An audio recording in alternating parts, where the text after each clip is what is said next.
মিশরের এক বস্ত্রার ভিতরে একদিন মজুর একজন কাজের লোক আপনাকে সালাম জানাইছে, আর এই যে একটা আংটি এটা নাকি আমানত ছিল তার কাছে, আপনার আমানত আপনাকে ফেরত দিয়া দিচ্ছে, আর আপনাকে বলছে দুনিয়ার লোভ লালসা দুনিয়ার ক্ষমতা যেন আপনাকে আল্লাহকে ভুলায়া না দেয়।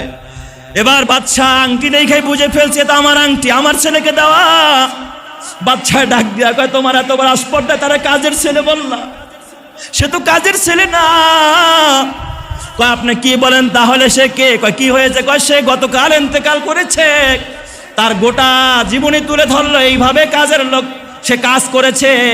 বাদশাহ অসরে কাঁদে, কয় তোমার হাত দিয়া তুমি তার গোসল দিছো কিনা, জানাজা পড়াইছো কিনা, কবরে রেখেছো কিনা? কয় হা। বাদশাহ হাত দুইটা নাকের কাছে নিয়ে ঘেরান নিতেছিল, চোখের পানি পালাইয়া বাদশাহ কাঁদতেছিল আর বলতেছে ও সন্তান,